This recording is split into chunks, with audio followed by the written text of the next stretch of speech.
Yeah. Holy shit. I don't know if I'm gonna make it.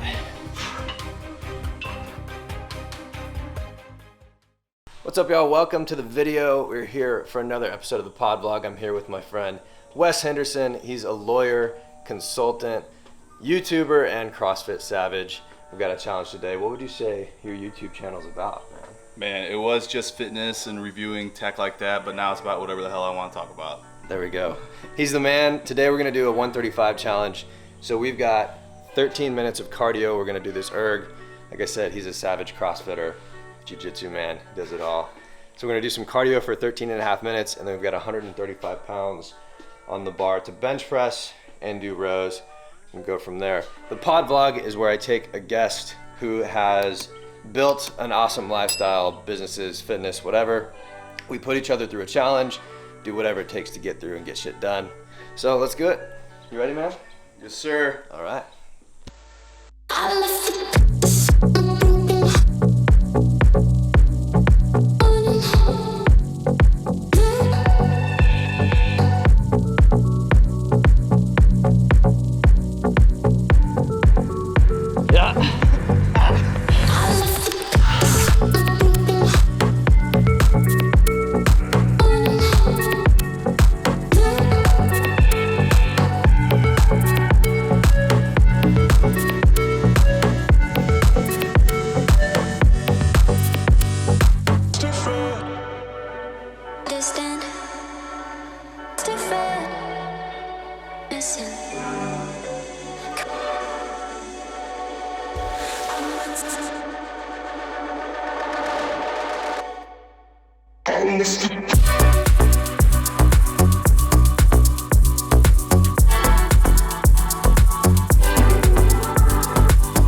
don't know if I'm gonna make it.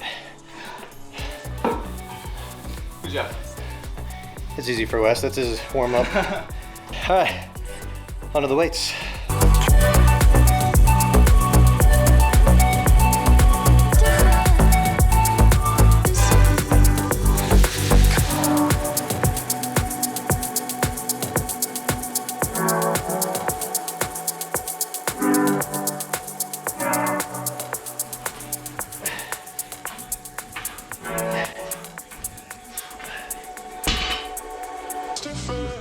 A little cool down walk. Got Andy on her workout. We're gonna clean up, get to the interview. So Wes Henderson, how was the workout? It's pretty easy. No, it was good. I mean, it's so hot out there that I think we could have pushed ourselves more, but it's too damn hot. And I think we've talked about before, the heat, you hit like heat exhaustion before you hit like muscle fatigue. Yeah. So it's both good and bad. So we should be able to do the same workout in air conditioning and really push it. Yeah. But I'll do any workout. It's 10 a.m. now and we're done. Yeah, I thought it was great. Like you were saying, you're from Florida, or you spent a lot of time in Florida. Not from. Humidity. Yeah. Lived there for 5 years, but I'm very much a Midwestern guy. And then what's the humidity compared there to here? Oh, St. Louis is awful. Yeah. Like I used to play, especially like college ball too. You get a double header. I was a catcher. I'd be in all black, be 98 degrees, heat index 106, 110. That's and insane. You just losing. Like it's different when you're in your early 20s. I feel like I would eat McDonald's and then I would go just drink Gatorade and feel fine. But nowadays, 33 years old, no way in hell. 33 years young. How was baseball? Tell me about your baseball experience. I loved it. I'm still like it. Growing up in St. Louis, it's a religion. So you grow up. I moved there. So I lived in the Philippines as a military kid. Kokomo, Indiana, Wichita, Kansas. Get to St. Louis after my parents' divorce, and you're thrown into this whole religion of what is baseball, and it's the St. Louis Cardinals. Yeah. And if you're a fan for a decade, chances are you're going to see a World Series. And as much as I can, appreciate my childhood in St. Louis, there's not much else to do. So everyone gravitates towards baseball season. It's so much so that during wedding season in the fall, the cheapest to get married there is like October, because everyone doesn't want to plan just in case the Cardinals go to the playoffs. Yeah, I was going to say the Heat, but that makes sense, I guess. I've been to St. Louis twice. Why? One was to drive through, and the other time was to hit it. I think there's a casino there, right? It's great. First Form, Andy Frisella. Yeah. So my best friend's wedding was a couple weeks ago, and so we started off the wedding morning by working out the First Form headquarters, which I've been to a few times, and it's an amazing facility. Andy Frisella runs that company like a tech company. Yeah. Just really appreciating the people and understanding that if he invests in his people, that they work hard. And I would say like their per head count output, I mean, we're both consulting individuals, so like you would look at that number, and I'm sure just because of his investment, he drives it. But their locker room is like a professional athlete locker room, and so we work out, and I'm like, I'm going to like take a shower, and I'm just, can we cuss in here? Yeah. Ass naked, and then I'm like, this is when I'm going to see Andy Frisella for the first time. So I'm like, But he's naked too, so it's fun. He That's wasn't. funny, bro. Well, he wasn't naked. I was the only one coming out of the shower after the workout. So I get out and I'm just like, okay, I'm just gonna not say anything and just give him a head nod until I put my dick away. That's hilarious, bro. Super nice guy though. So I was actually wearing this shirt, and he comes up to me and just stares at it. And he's like, "What's that?" He's I'm like, it's not a supplement company. Don't worry. I was like, "It's my buddy's coffee company." And he's just like, "Okay." He wasn't like angry, but it was more curious question than it was. But like he was just zoned in. I'm like, "What is that?" There we go. Yeah. So Wes is a big fan. He's been there's a whole intro for you, man. So a savage, number one. I always get people on that like live the Never Rest brand, right? So correct me where I'm wrong. CrossFit, jiu-jitsu. You've done tons of different things in sports, obviously, either minor league or at least college baseball. Baseball, yeah. I got scouted. They told me how average I was. And I was like, all right, I guess I'll go the academic route. Yeah, same. I think everybody reaches that point where like, I'm not 6'4", whatever. Yeah. Law degree. Yeah. Consulting and tech. Yeah, biochem undergrad. Yeah, so you went from biochemistry to law school, which blows my mind. Yeah, I was mechanical engineering first, had a great genetics professor in undergrad who talked me going to biochem because I was going to go to medical school, got into medical school, didn't like the feel. I mean, when you're so business oriented and you're so process oriented, a hospital is not the environment you want to be in because it's so rigid. Same, like military has like similar aspects and characteristics of that. It's just so regulated, and you get people that are more minded towards the profession than the actual business model, and that's just not me. So I just didn't have a fit there. Yeah, that makes sense. So law school, and then now you're consulting and a YouTuber or a content creator. So yeah, I would say content creator, online male and adult male entertainer. Nice, that's perfect. That's how you met Andy Frisella. Yeah. So I'll link his YouTube channel in the description. But great YouTube channel. We were talking a little bit about just like your content creation. It started in fitness because that's where your passion is. It's kind of breaking down fitness products in the realm of patent law, which is what I did professionally for a year. I just, went to law school with my science degree, be a patent lawyer, write patents. And from there, you understand, okay, what's the actual market differentiator of products? So being in like the fitness world, you get thrown a lot of crap at you as far as, especially in like the CrossFit world, which is super culty.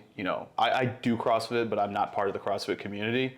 Nothing against it. It's just that company comes in, throws a bunch of ad dollars, and then everyone buys it. But my question is, okay, what, just like anything in a business, what actually makes this different? Is it actually different in a good way? Or, because you can be different from a branding perspective, which is completely fine. Right. But I'm someone who wants to know what's the state of the art of things. So what's the value add? Basically? Whoop straps, fitness trackers, just like any sort of that. Okay, what's the difference between a Garmin or an Apple Watch versus a Whoop strap? So that was my value add, but became way too. I don't like rigidity or what would you say, like routine too much. I'm constantly looking at a whole bunch of stuff, reading a book on physics, reading a new fiction book. So I just want a platform. So I changed it just to talk about everything and just be happier doing it.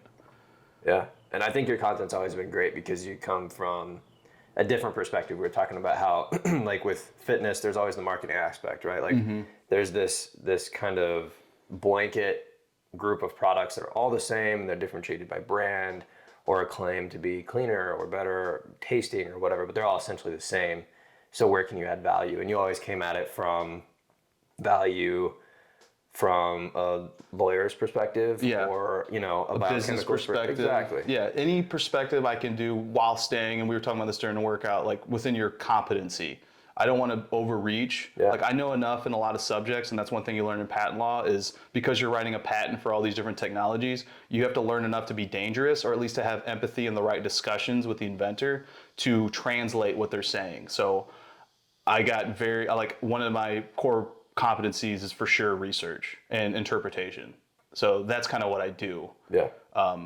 And then just translate that for some way that the audience understands.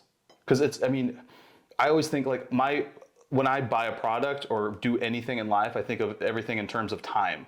How much time does it take me to make X amount of dollars to make this certain purchase?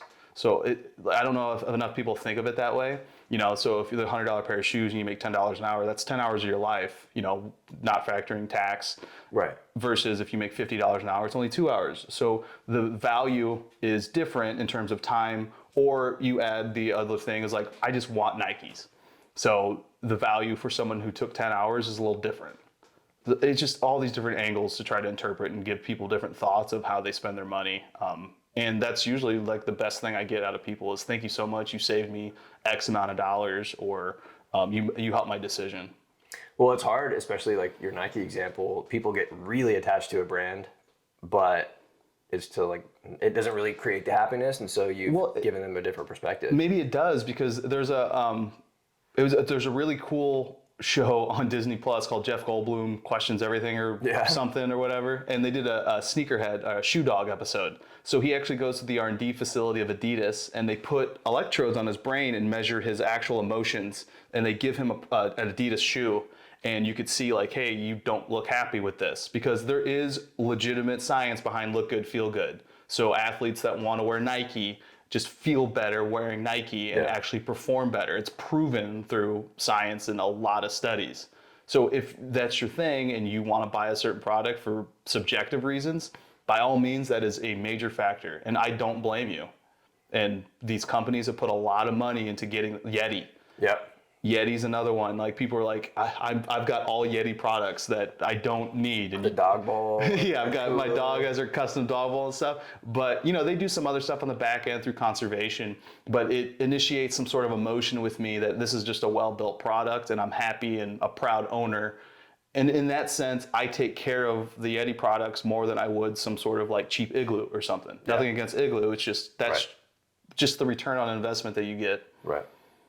So backtracking a little bit, you said you do a lot of research, you read a lot. You're a lawyer, so I guess you had to, What are you reading right now? Romance of Reality by Dr. Bobby Azarian. And it's about, there's a few books. We'll start with that one. So it's about, it goes through 3 different parts, and it goes through like the basics of evolution through how we started. It talks about like, the statistical anomaly that is the creation of life. Everything had to be perfect. So perfect that math doesn't add up to the chances. It's so many decimal points past 0 that it would just be unfactorable in any sort of equation. Yeah. But not so much that. They go over theories and how that works, and then towards part 3, they talk about the development. We learn in school single-celled organism to we crawled out of the ocean and became what we are now through billions of years or millions of years, but we don't really think too much about the consciousness. And I remember in undergrad, like I took classes like philosophy of science, like Rene Descartes, I Think Therefore I Am, which is about separating the mind and the body. Mm-hmm. So if you separate the body from the mind, the body's nothing. It's a meat vehicle. But if you still have a mind, you still have consciousness. So it's about where the hell that came from. Right. Another book, the Jack Carr series, James Reese, which Chris Pratt was just starring in The Terminal List. Great show. Yeah, you liked it? I loved it. Man. It got a lot of, I did a video on mine just breaking down exactly why the critics hated it, because it wasn't for them. No. But the books are phenomenal, and I'm finishing up Savage Son, which is the 3rd book. Mm-hmm. So I'm always reading multiple books at a time, usually a fiction and nonfiction. But when you have a very dense book like Romance of Reality, I tend to continually come back to it. So I'm also reading another book called Coddling of the American Mind, which is about how institutions are kind of just they're caring about Generation Z or even like late millennials about their feelings so much so that it's a detriment to society. So, just talking about things like that, and it kind of frustrates you in a way, but I like to find anything that gives me empathy for a side that I don't understand. So it's enlightening in a way, and it should at least initiate a conversation to understand, okay, where are Gen Zs and millennials come from, and a certain extent of why they're acting so triggered all the time, and then how can you get a narrative moving forward to help fix that and get more back. Like everything bungees in time. Yeah. Goes so far one way, you got to bring it back. So it's an interesting book. Maybe a little one-sided, a little too much at times, but those are the 3 books I'm reading right now. So on the coddling of American society, we were talking about that earlier, right? Yeah. And that's kind of why I started this channel. It's and the PodVlog, like put people through a challenge, get them to start learning to like work, right? And then seeing the positive things that come from it, right? Because it's like, have you read Atomic Habits? yeah. One of the simplest things, and I tell my friends all this all the time, is to start a good habit is to be interested in it. Mm-hmm. So it's not so much like I'm going to force you to go run every day. If you don't like running, don't run. But there's so much, go play tennis. Tennis is fun. Do you like playing spike ball? Go play spike ball every day. Just do something that you have fun doing, but is difficult. Yeah. Like, it doesn't have to be something you hate, which I think people get in their mind that this is the traditional thing, and then they just kind of stomp their feet and they just don't want to do it, and then you just lose the habit. Yeah. It's hard. It's hard because, I mean, I've got family members that I love but just hate, like exercise, for example, right? I've got family members that like work like dogs, and they're like, you gotta work, you gotta go to your job, do the thing. Like, that's my responsibility, but I'm not gonna ever work out. It's like running in quicksand, man. Yeah. Find something to get you out of there. Exactly. Yeah. I think I fall into it, which is why I brought it up, because... How could you hate exercise? No. I hate running. Yeah, that's fine. But like, you're talking about yourself now? Yeah, just habits in general. But right? you did an Ironman. What made you hate running? Probably the Ironman. That's when I did a marathon, and then after that, I go, I'm not running again. Yeah. And I went without doing cardio for like, I was one of those guys, like you'd see those, I wasn't near as big, you see those big guys in the gym that wear like F cardio. Yeah. That's how I felt after that. Yeah, dude. I had never run more than 5 miles, really, except for maybe once or twice. I think I remember you saying that as you were training. This was pre-Ironman. Right. So I capped out. Like, once I hit 5 miles, I'm like, that's enough. That's plenty. Like, that's all you need to do. How's your endurance now? Like, I went to Zilker and ran a 5K, and I was like, man. Versus when you're running and training for a marathon, you're like, oh, it's only a 5K. Right. That mentality, it's probably more mental, you think? Absolutely. Yeah. Absolutely. I think you can do way more than you imagine. That's the Goggins mentality, right? Yeah. Like, people stop at 40%. Yeah. And I mean, some of it's junk because you still have like the longevity of your body and things like that. But even if you look at, law school, how many times you're like, dude, fuck this, like, I'm not studying anymore, and then you walk around for 10 minutes, you come back and do like 4 more hours or whatever. See, I've never had that mentality. Really? I take small bites at the apple, so I never feel stressed or overwhelmed with work or anything else because I've always been like a list oriented and a batch. Like, I would say 4-hour work week, you don't have to read the book to start like a side hustle where it takes you 4 hours. There's so many efficiency hacks in there, like one of them's batching. Mm-hmm. And I would just be like, okay, I'm just gonna focus at this for an hour. Yeah. Or even 10 minutes, 15 minutes, and then I'm gonna watch TV. Yeah. And I'm gonna go back to it. So for me, I've never felt like, screw this. It's like, no, get it done. Like, it's gonna be there and you're the person to do it. So I think maybe I've always had an advantage in my life because of that mentality, and I try to train it into other people. Because people that just resist stuff, I don't know, to me it seems childish. So where'd that come from? Because I resist a lot of stuff. Like, I get over it, but especially classes I hated in college, like, I had to take literature or something, I'm like, this has nothing to do with my degree, whatever, there's classes like that. But you get it done, right? Yeah. So you wasted time. Yeah, but I mean, like, that's just a natural mentality I have. Right or wrong, I was raised by a very stringent single father and ex-military guy. And, like, I remember, I'd be 5 years old and crying and be like, what does crying solve? Right. Maybe that mentality, like, got etched into it, which sounds harsh to a lot of people. But for me, it doesn't solve anything. So you can be frustrated. You can sit there and you could be like, hey, I don't want to do this. I can't get it done. But in the end of the day, you either get it done or you fail. So why even bother with the resistance? Just do it in a way that you can, or make a game out of it, Like, I would take my stuff to the gym, be like, I'm gonna do 10 reps, and then I'm gonna read. Yeah. And then have flashcards. And that's how I got through law school, because I never sacrificed fitness because it was so important. So the tagline is get shit done, right? I totally agree with all that. Because I realize the resistance, and I'm like, Just do it. Just get this shit done. Do Came your from my job. dad as well. I hate Bill Belichick, but I love that. I love that. Do your job. Yeah. If any of my old guys are watching this, I used to tell this in meetings all the time. But yeah, man, I agree with you. Get it done. I had a thought, but it doesn't matter. So that's what's carried you through. Like, Wait, what was your thought? I don't remember. Okay. So no, something along the lines of get it done, right? Gamifying things. Yeah. I'm gonna do a video on gamifying habits. I love Atomic Habits. It's pretty simple, but Yeah. right, it's slowly creating the habits, and then you automate that. You just automatically fall into doing I gamify stuff. everything. Yeah. Like even in the sense of the traditional sense of gamifying. Like we were talking about watches and stuff, or I was telling you that like I spent a lot of money on this Omega Speedmaster, and it was all about like I'm going to save up a little bit, and adding milestones to certain things helps you achieve. Like I love having something to work towards, Yeah. which is the thing that I've learned about luxury watches is people signify them through some historical significance in their life or some sort of significant milestone. So if you can work towards something, it helps motivate you and drive you, which will take away a lot of that, I think, mentality Yeah. that you have because you're working towards something you really want. And you don't sit there and go, I don't want to do this. You're like, no, I have to do this because this is what I want at the end of the rainbow. Right. I love that. Yeah, I think because finances are something I've had to learn, like just saving money, being smart about investing it, and that's what I've had to do is gamify. Instead of like opening Instagram, I'm opening my bank account every day, right? Like checking what did I do wrong, how can I fix that? The 4-Hour Work Week's another reason why it was the last straw for me getting rid of all social media is because it tells you in that book to get rid of anything that doesn't advance the narrative of what you're trying to go after. Right. So just, go to bed and be spending 45 minutes on Instagram Reels. You're like, what? I should have been reading. Yeah, exactly. Or sleeping. Yeah. I put my phone in a different room entirely. Yeah, I do. I keep it downstairs. I go upstairs to bed. Don't touch it. Yeah.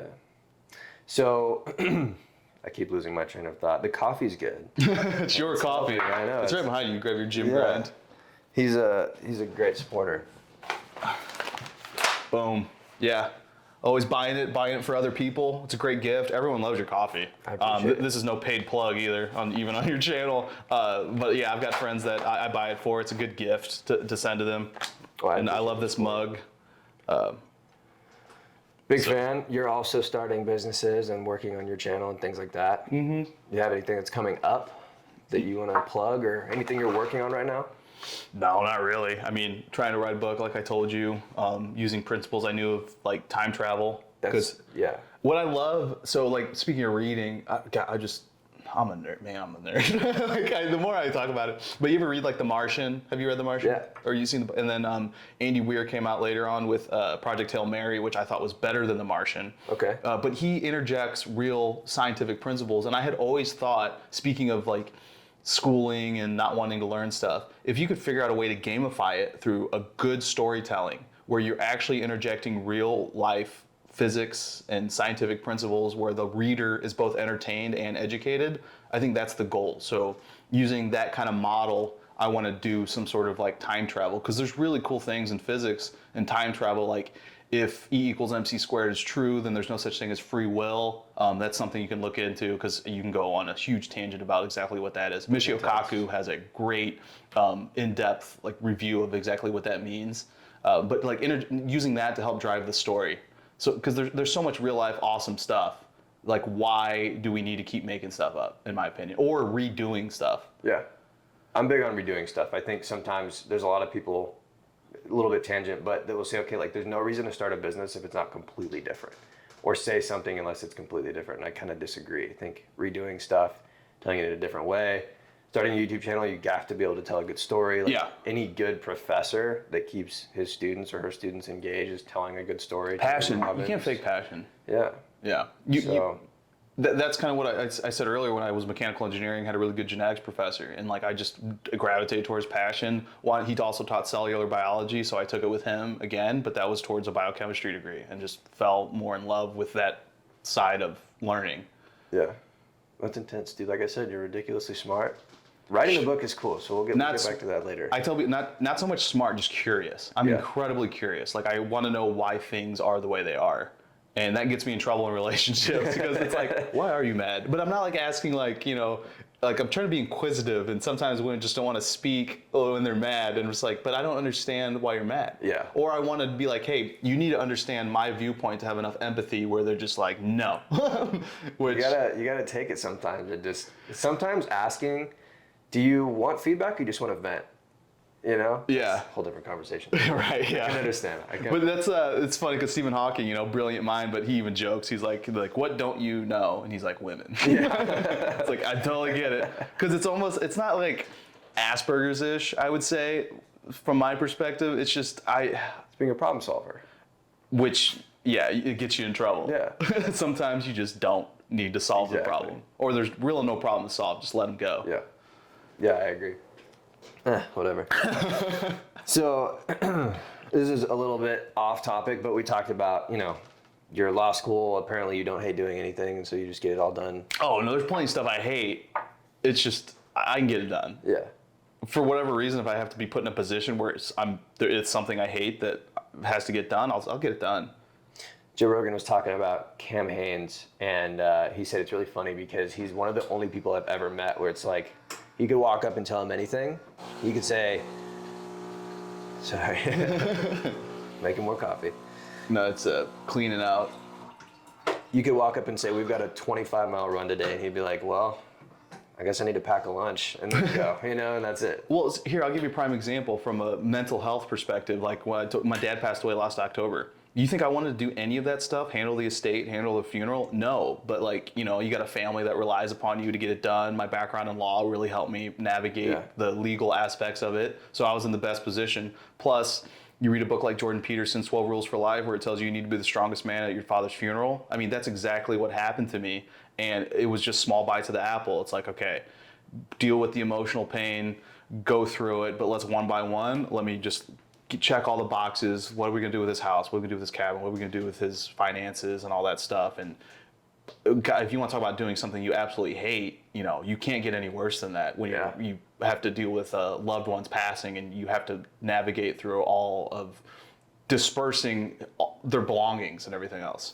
But one by one, you have to get it done. What are you going to do? Sit there and just, what we can do? Get done anyway. Yeah. Might as well knock it out. So other people in my family probably were in that mental position to just not have the capacity to deal with it. So grab it and go for it. And or almost a year later, still dealing with it, but you got to get done. Right. That's probably the best example I have of something you hate, just to do it. Yeah. Well, I'm very sorry to hear that. I know that happened before we did our last podcast. Yeah. And then you got your tattoo, right? Yeah, my dad's tattoo, blown up and finished, and hours and hours under a needle. Hey, here's another thing that I hate. Like, this ain't licked on by kittens. Like, this stuff hurts. I don't know what it is about tattoos. I mean, you got yours, which probably took the same amount of time to get yours done. Maybe, yeah, it was expensive. It was probably the same price. And then I have a piece right here. Yeah. It was colored in, so yeah, similar. But yeah, that's awesome. That was his memorial, right? Yeah. And then like this part, so like the artist was like, you know, to do everything you do and make it look good, like we really need to go on the inside. And I avoided the inside on this arm because it hurt. I mean, you got that part, but man,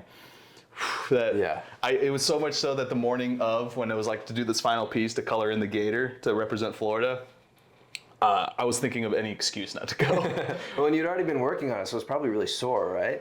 Oh yeah. It's like by the time it's somewhat healed, it's time to just take a needle to it again. That's like running or lifting with blisters already. But I don't understand because like I'm still looking to like, you know, I need something to come to me to really be truly meaningful to be put on the rest of my arms. But I still want to go down, and when the time comes, it'll be right. But it's stupid. It's the same thing like climbing a mountain.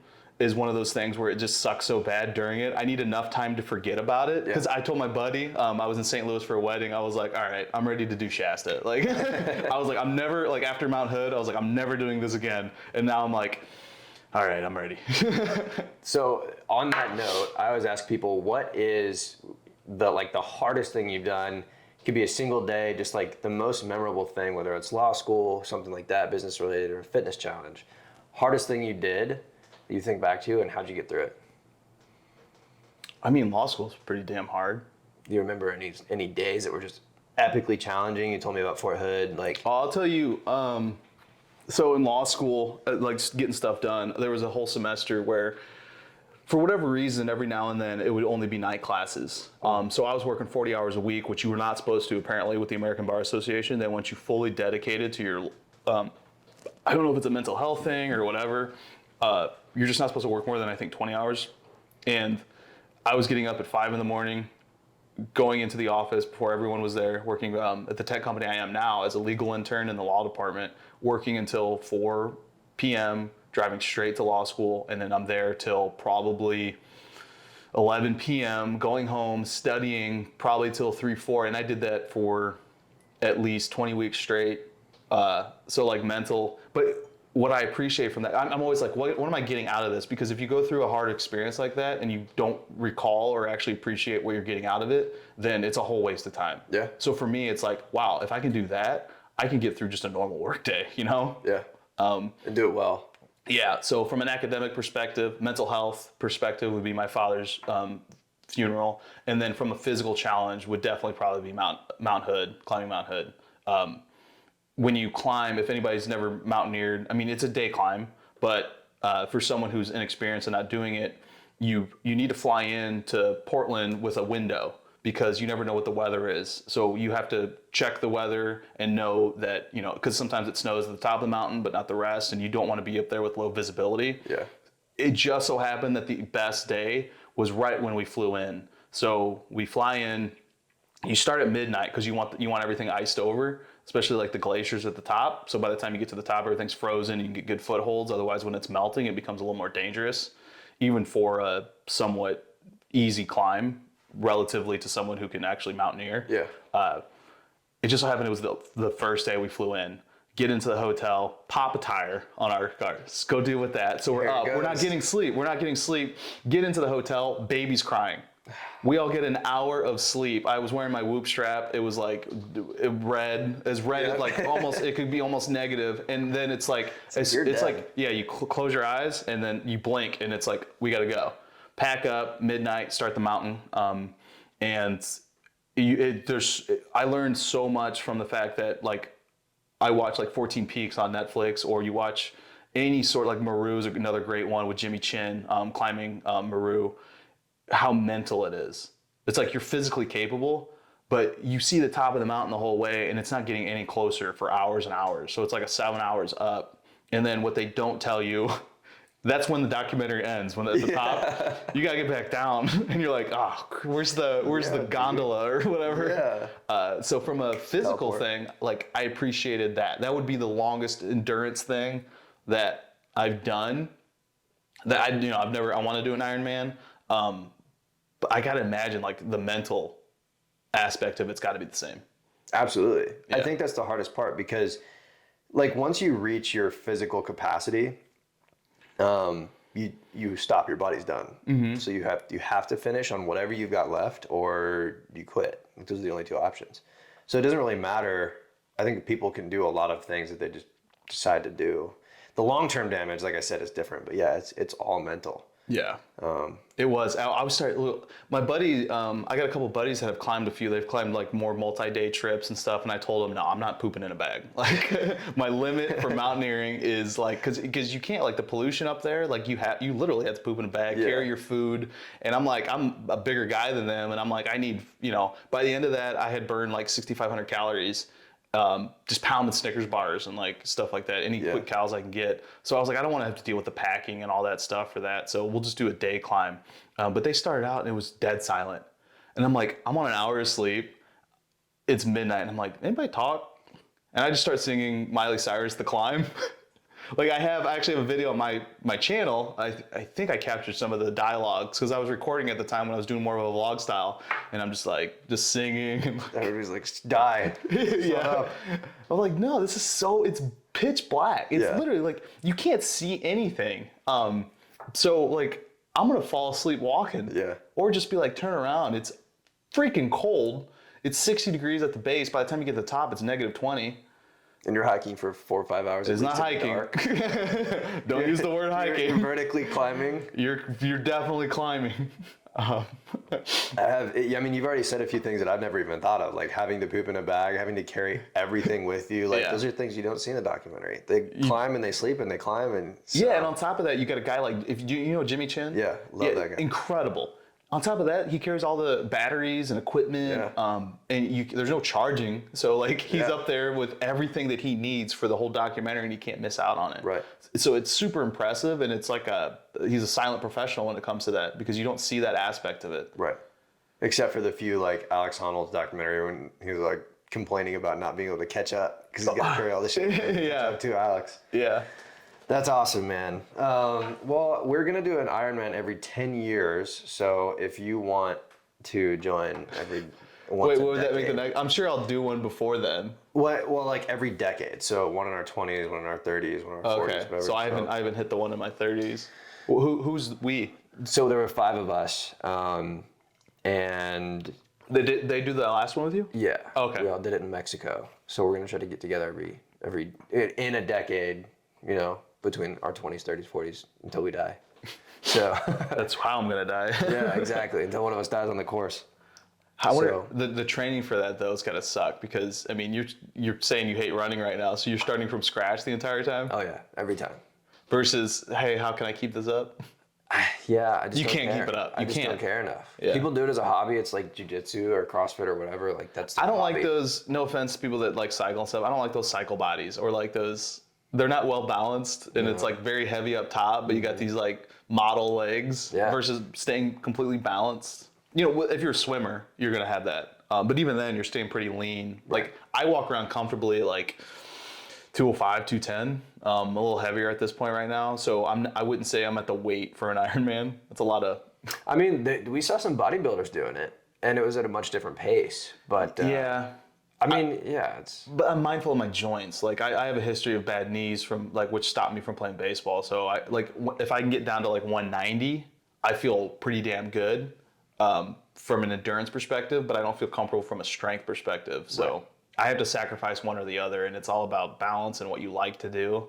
So I just gotta be in the mental mind to be like, I'm gonna do this Ironman. that's what we did. I mean, we were lifting for a little while, and then that slowly dropped off as we picked up intensity. But I mean, And you got your Ironman.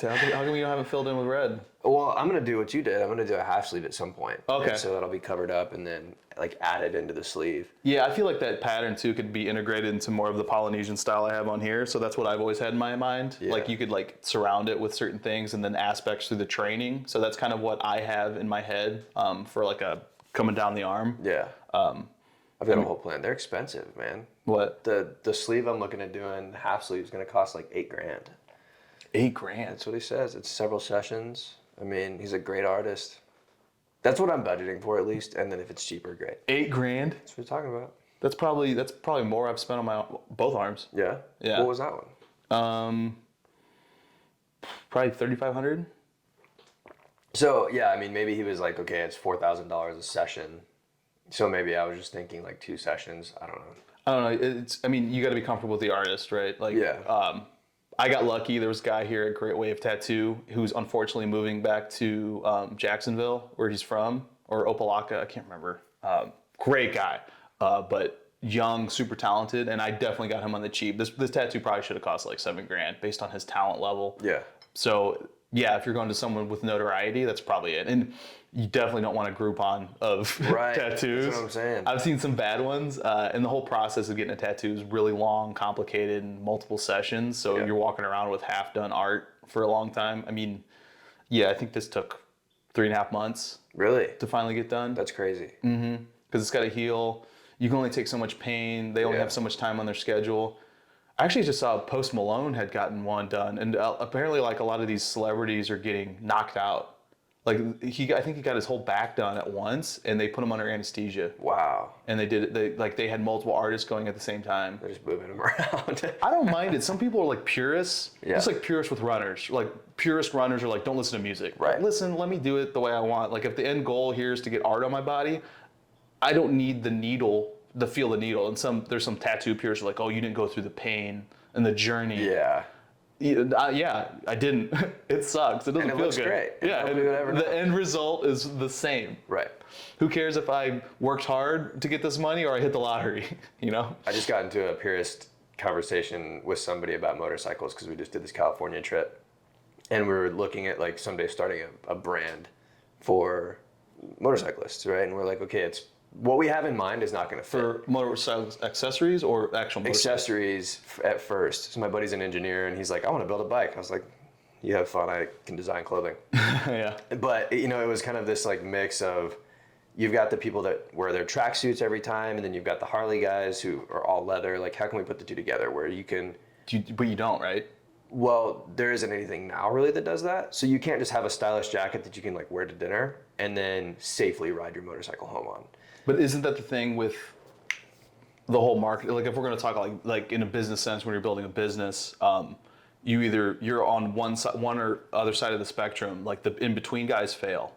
That is the problem sometimes, and this was just an idea. Right, because if that was an actual market, then why wouldn't Harley Davidson already have that captured? Yeah, and that was the thing. We got into the Pierce conversation. We're like, I don't know if this would be successful, because really it's easier and more effective to at least at first build a brand on one side. Yeah. And then slowly inch towards where you. And it's not knocking the idea. I just always ask those questions because you need answers to those questions. Right. Like, why hasn't another brand? Why isn't Indian? Why isn't Harley actually capture that market if there's a market there? Because Right. these guys are constantly looking for new SKUs to put to market and capture additional people. I feel like the people that ride motorcycles want everyone to know they ride a motorcycle. Exactly. So yeah, I mean, and it was just an idea. Like, we're on motorcycles camping, throwing the ideas out. So not even something we would do for a while. But that Pierce conversation came up, and it's like there's two sides to it. There's a side where those are your customers. Yeah. Or your groups or whatever, and then there's a side where it's like, if you're doing something like a tattoo or whatever, it doesn't matter. You're gonna get your tattoo. Yeah. So, Speaking of motorcycle, like, it's been 100 degrees here, and I was talking to one of the trainers at my gym, and he rides this motorcycle, and the thing that sucks is that you gotta wear jeans, you gotta wear the jacket just for pure protection. Yep. But then you get off of it, and you're in a leather jacket and jeans, Yeah, and it's dude. 106 degrees in Austin, It's and you're drenched. like, yeah, and that's why I just haven't gotten myself on top of. We said earlier, it's not if, it's when someone's gonna clip you in some way because they're not paying attention. especially in Austin. It's been great. So I am gonna ask you this last question. Okay. And dude, thank you for hosting. Thank you for the gym. Thank you for the support. Never rest, and just being a badass. Yeah, for sure, man. And I appreciate, like, I've told you before, and I tell any of the entrepreneurs that I've worked with, is that if your product sucks, I'm not that nice. Yeah. You're Like, this is trash. I may buy it, but I won't support it. Like, I won't publicly support it. Like, I support my friends in their different ventures through purchasing their products and using it, but I'm not outright going, like, telling people to buy Never Rest, you know? Well, that's how we met, right? Yeah. There was a CrossFit event, and I had a booth there. Yeah. And you're like, dude, this is cool. I love coffee. Yeah. I have companies, especially through YouTube, and they send me energy drinks and stuff, and I'm like, you don't understand. I love coffee. Like, I won't drink your energy drink. Yeah. This is my energy drink. And I'm a purist when it comes to supplementation. Like, I don't know what crap you're putting in there. And it's so chemical. Like, the supplement company is some of the highest margins, and a lot of those companies are buying the cheapest crap. Right. So that's why I'm a purist too when it comes to how much research can I do and how much transparency a supplement company can give me. But when it comes to caffeine, just drink coffee. I'm the same way. I use Thorn creatine. Yeah. And once in a while, I use Thorns, who I support as of now, even though my best friends work for First Form. Difference opinion of go to market, so I just do Thorn, and they don't have a problem with it. Yeah. It's just my personal opinion, and that's who I support. Last question, man. Yep. Do you ever rest? Yeah. I'm obsessed with sleep. That's fine. Yeah, I don't understand.